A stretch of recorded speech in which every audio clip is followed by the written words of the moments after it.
Retour sur le plateau de Regards Croisés. On est rejoint finalement par Maître Mohamed Tiassouna Traoré. Il est le président de MCD. Maître, bonsoir et merci d'avoir répondu à notre appel.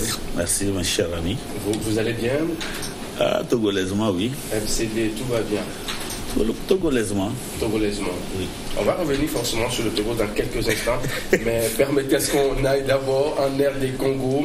Élections présidentielles et autres, les résultats se font toujours désirer. Je commence avec vous. Comment peut-on expliquer ce fait de l'état des choses? Vous savez, la RD Congo, c'est presque un continent dans le continent. C'est un pays très vaste.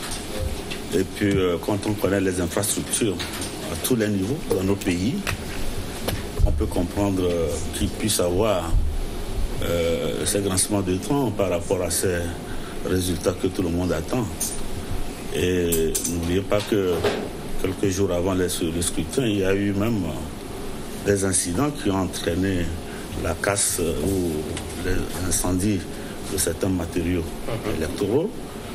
Et quand on connaît l'état des infrastructures en RDC Congo, oui, pour acheminer les résultats d'un point à l'autre, généralement même c'est par avion, et quel type d'avion, tout cela peut expliquer cela. Et par ailleurs, tu sais, il y a tellement d'attendus, non seulement par rapport aux Congolais, mais les Africains également attendent beaucoup de résultats de ces élections. Oui. Et également la communauté internationale qui est assez présente là-bas. Et plus est, les bailleurs de fonds, ceux qui ont investi énormément dans ce pays, tout le monde attend de voir ce que cela va donner. Donc, il me semble que tout cela doit concourir à ce qu'on ne fasse pas dans la précipitation, quoique le peuple ne peut pas attendre indéfiniment.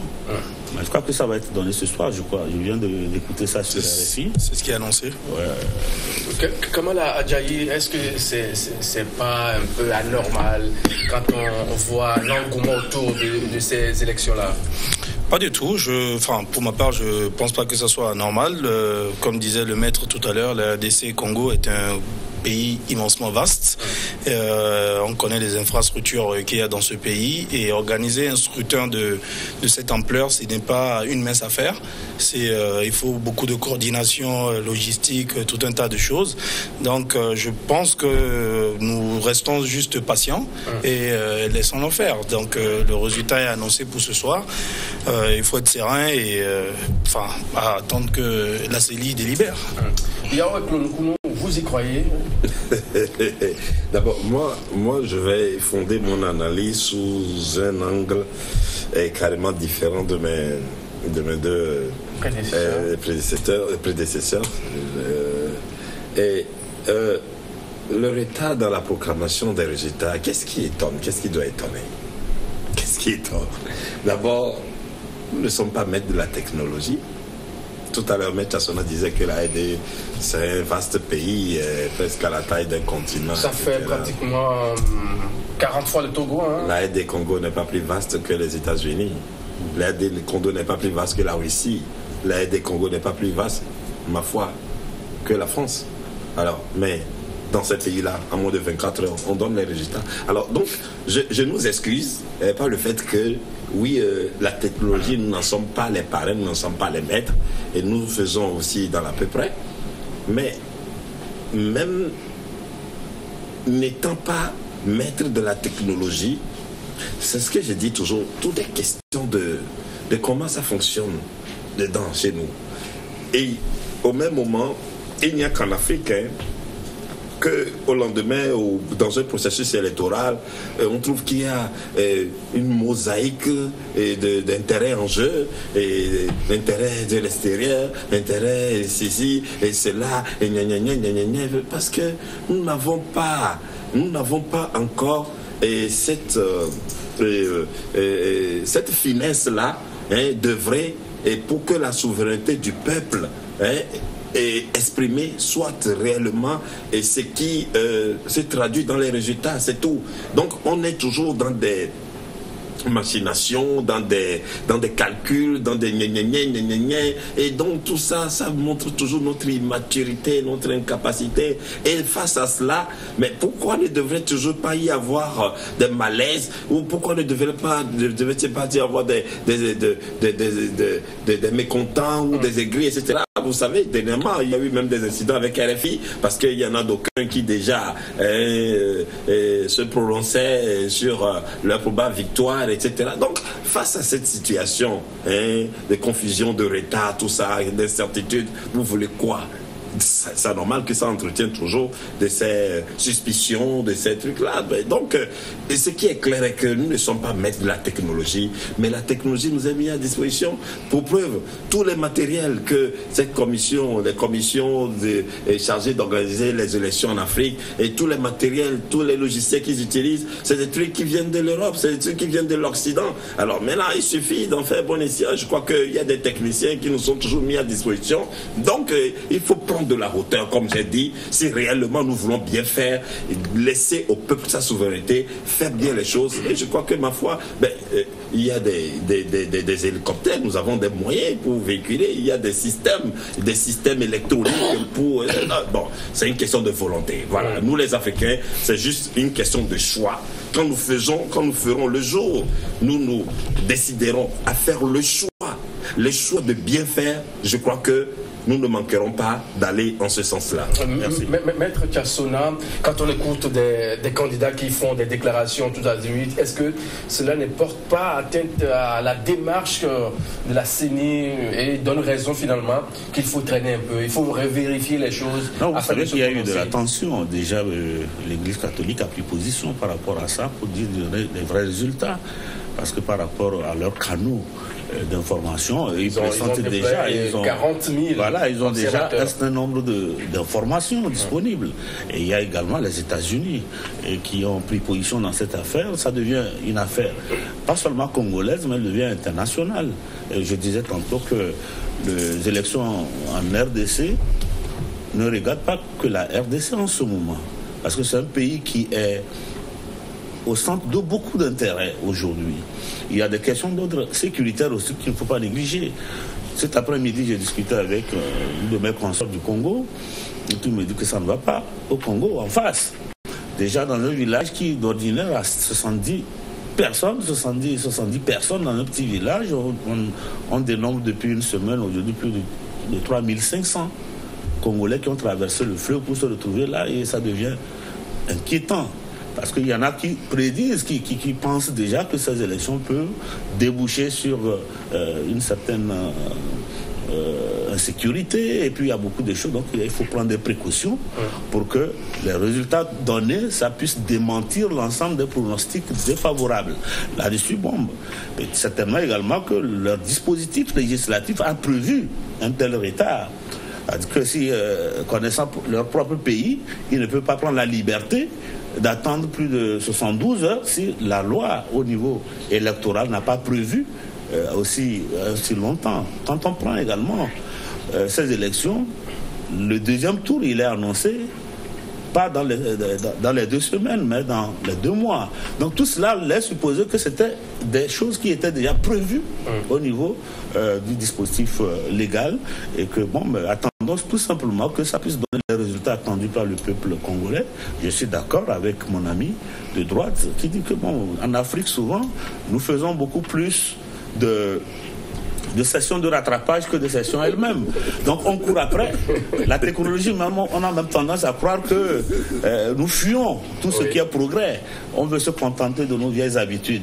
Mais ça t'attend, on verra bien. Peut-être qu'avec les générations à venir, les choses peuvent évoluer. À quelques heures des élections, ces machines-là à voter qui sont parties en fumée, est-ce que cela ne peut pas expliquer un peu la lenteur dans la compilation des résultats? Vous savez, les mots d'ordre qui avaient été donnés, il faut arrêter la machine à fraude, il faut faire ceci par nos amis de l'opposition là-bas, qui ont donné des consignes fermes, qui ont voulu que même les candidats eux-mêmes disaient qu'il faut arrêter la machine à fraude. On suspectait déjà l'ensemble du dispositif comme étant un dispositif à fraude, et qu'il fallait aller à autre chose.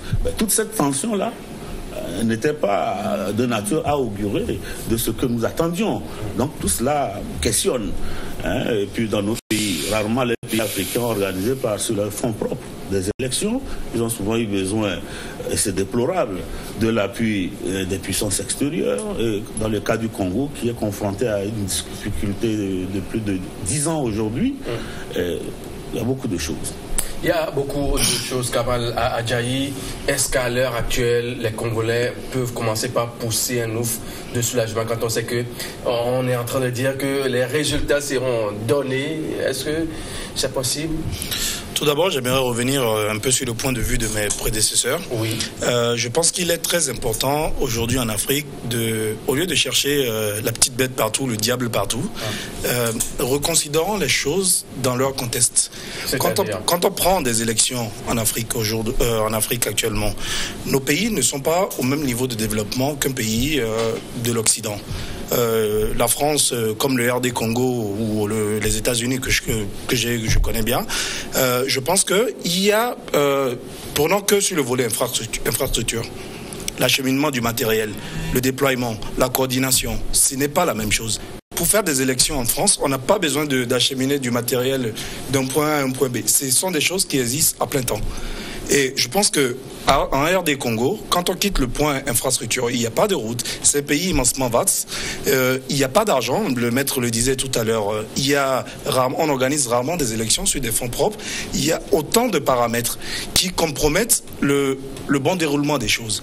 Et je pense qu'on est d'ailleurs des champions pour ce que nous faisons. Ayons le mérite de le reconnaître quand même. Nous n'avons pas la maturité ou je ne sais pas, le développement. La démarche de la CENI est à louer à juste valeur. Je ne sais pas forcément ce que la CENI fait au Congo ou pas. Parce que ça revient quand même à la CENI de compiler les mais je pense, moi, jusqu'à preuve du contraire, oui. Je veux bien croire que tout se passe normalement. Je ne suis pas le genre qui fait des procès d'intention. Je pense que ils sont des gens qui aiment leur pays et qui veulent le meilleur pour leur pays. Donc ils ont une mission, c'est d'organiser des élections et de délibérer dans les règles de l'art. Et je suppose que c'est ce qu'ils font.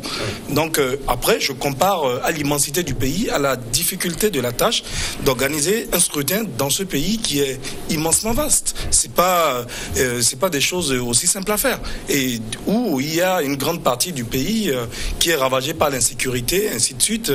Il faut reconsidérer tout ça. Il faut recouper tous ces éléments et se dire merde, les gens font du bon travail quand même.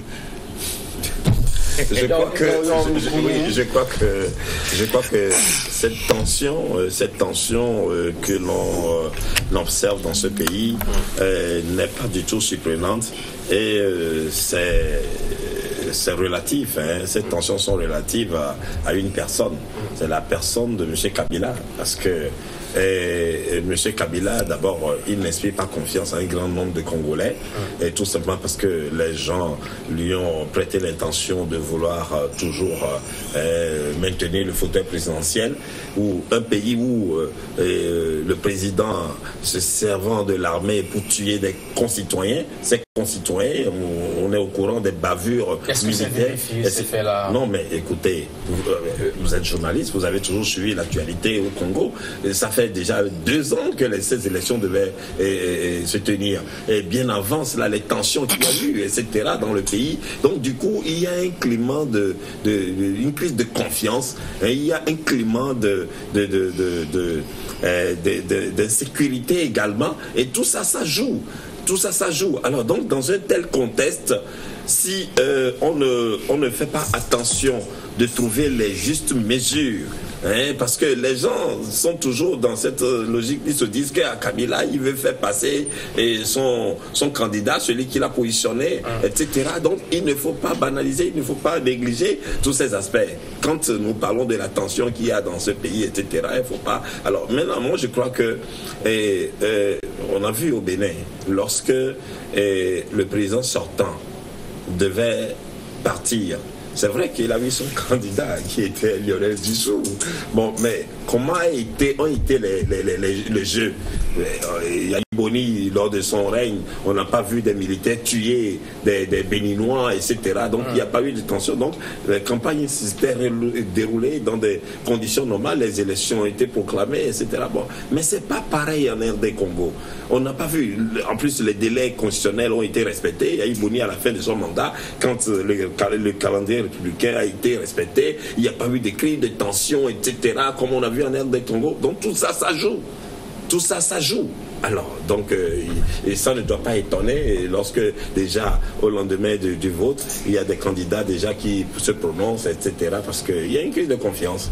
Ouais. Maître Tchassona, aujourd'hui, on a entendu officiellement que les États-Unis ont positionné déjà 80 officiers de l'autre côté du Gabon. En attendant les résultats, comment comprenez-vous, enfin, analysez-vous d'abord ce fait? Non, vous savez, les puissances étrangères sont celles qui ont bien compris le rôle essentiel de nos États. Les États ont deux compétences essentielles, la compétence territoriale et la compétence personnelle. La compétence territoriale qui consiste à défendre chaque mètre carré du pays contre tout envahisseur et à sécuriser ceux qui sont à l'intérieur, et également la compétence personnelle qui consiste à aller défendre le national où qu'il se trouve s'il est en difficulté. Donc nous disons que la RD Congo est un pays où il y a beaucoup d'intérêts étrangers. Les Américains sont présents dans beaucoup de secteurs. Il y a les casques bleus, il y a beaucoup de choses qui sont là. Avec cette tension post-électorale, et les gens ont à craindre déjà avec l'afflux des déplacés à l'intérieur comme des réfugiés qu'on retrouve de l'autre côté au niveau du Congo. Ils ont à craindre que les résultats ne puissent déboucher sur des contestations et mettant en péril l'intégrité physique de leurs concitoyens. Donc ils se mettent en préposition d'intervenir pour sauver les leurs. Donc voilà, seuls les pays africains n'ont pas souvent cette propension à aller au secours de leurs compatriotes lorsqu'ils sont en difficulté. Voilà, c'est les pays africains. Ça fait partie du droit international. C'est-à-dire que quand vous avez un national qui est établi quelque part, vous devez faire en sorte que quand il y a un problème, allez le chercher, allez le sécuriser. Parfois même au péril des vies de ceux qui vont les chercher. Par exemple, les militaires.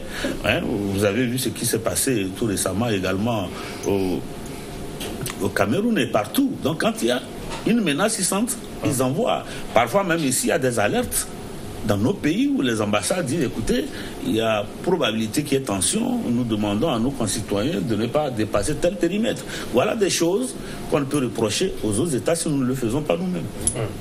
Alors, au jour d'aujourd'hui, on sait que les résultats seront proclamés dans quelques heures, si on suppose respecter ce qui a été dit il y a quelques minutes.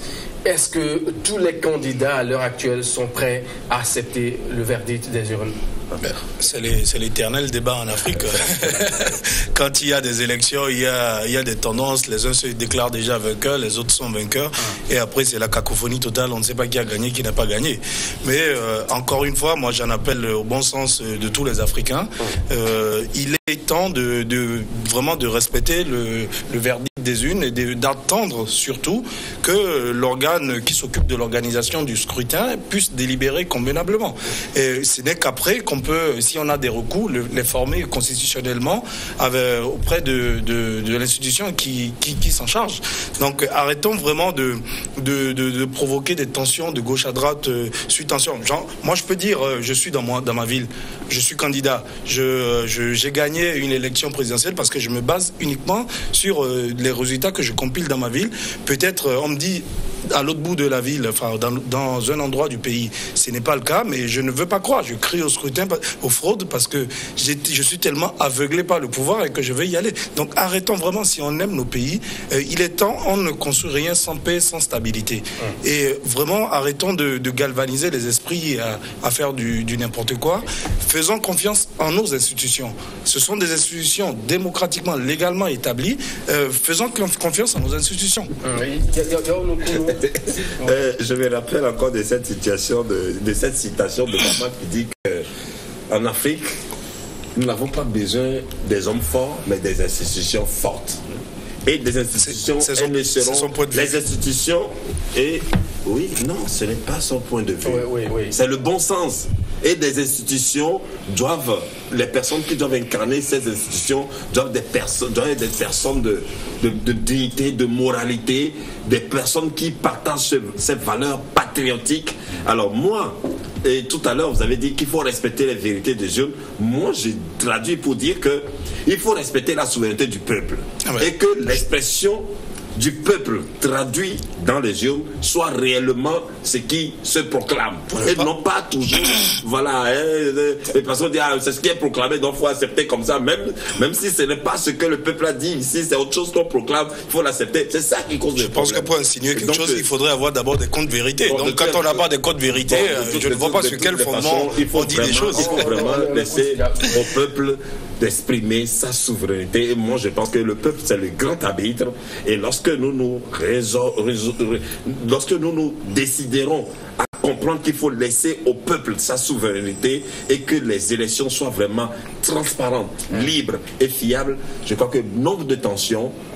Finalement, vous n'avez pas répondu à ma question. Est-ce que les candidats sont prêts à accepter le verdict des urnes? Mais c'est compliqué. C'est compliqué. En Afrique, clairement, on a vu des pays où les gens acceptaient assez rapidement le résultat des urnes.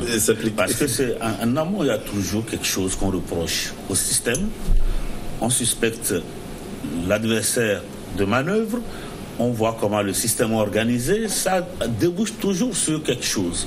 Mais l'essentiel, c'est que les acteurs politiques, comme il est dit, à un moment donné, doivent prendre de la hauteur pour se dire, écoutez, dans tous les cas de figure, on a un pays à bâtir. Nous sommes dans une période d'implémentation de la démocratie. Ouais, on parle de démocratie, mais il y a dans la définition les caractéristiques de la démocratie. Il y a un particulièrement sur lequel on ne fait pas suffisamment cas. On parle de la séparation des pouvoirs, les contre-pouvoirs, les mécanismes de contrôle et de contrepoids. Mais il y a un autre facteur qui est important, c'est la conscience qu'ont les citoyens de leur liberté. Cette conscience-là, elle doit pouvoir être nourrie. Elle doit être accompagnée. Malheureusement, aujourd'hui, quand vous examinez où nous avions plus de chance que nos parents.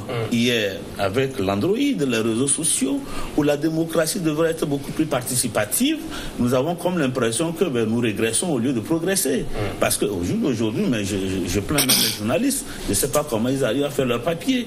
Parce que tout ce qu'aujourd'hui on nous véhicule, c'est tout ce qui circule comme contre-vérité, parfois des fake news, et qu'on véhicule sur ça fomente, ça dit que ça crée une autre catégorie de citoyens aujourd'hui et qui fait que la tension existe. Donc c'est une démarche que nous devons pouvoir inscrire dans la durée et c'est une démarche qui doit être accompagnée au niveau structurel comme au niveau fonctionnel pour que demain les citoyens africains comme les autres à travers le monde puissent avoir cette conscience libérée de ce que vaut leur liberté et que la liberté, lorsqu'elle existe et qu'elle peut s'exprimer, c'est qu'elle peut rencontrer des limites, elle peut rencontrer des ouvertures, mais qu'il y a des choses qu'on fait et d'autres qu'on ne fait pas. Malheureusement, on n'en est pas encore là. Il y a du chemin et nous devons pouvoir accompagner ce mouvement. Et pour ajouter, moi je pense que nous avons essentiellement un gros problème de fonctionnement des institutions dans notre pays, dans nos pays, parce que les institutions n'inspirent pas vraiment confiance aux citoyens dans leur globalité, compte tenu de leur fonctionnement, parce que il faut toucher du doigt un aspect. C'est comme si nous les Africains, nous sommes vulnérables à la corruption, c'est comme si nous sommes corruptibles, et donc on pense que lorsque quelqu'un est nommé quelque part, donc du coup il ne pense qu'à ses intérêts, donc il doit être soumis, et puis donc il doit aller dans la direction et où on dit que c'est le chef, c'est lui qui est plus menti, donc je dois faire pour bête pour avoir des miettes, etc. Donc donc c'est une question de mentalité en fait. C'est une question de mentalité. Donc je crois que nous devons travailler à ce que nos mentalités évoluent et à ce que parce que les institutions n'existent que de nom, mais c'est des hommes qui les animent. Donc il faut des hommes de qualité, des hommes de poigne, qui soient en mesure de vraiment relever les défis. Et je crois que bon nombre de ces problèmes là trouveront de réponses. Je pense qu'il a que d'ailleurs le maître et mon frère ils ont touché 2 points essentiels très très fondamentaux. C'est que il faut éduquer la population. Il faut sensibiliser. Et d'ailleurs, moi, j'aime toujours placer les choses dans leur contexte. Quand tout à l'heure, mon frère citait la citation d'Obama, qu'il nous faut des institutions fortes. Et j'ai toujours envie de comparer encore, même si j'aime pas comparer, mais j'ai envie de comparer aux États-Unis. Les États-Unis, c'est un pays où on a pris plus de 1000 ans ou des années pour construire quelque chose. Nous avons 60 ans. On va pas aller faire 1000 ans. Non, je ne dis pas qu'on va faire 1000 ans. Je ne dis pas qu'on va faire 1000 ans.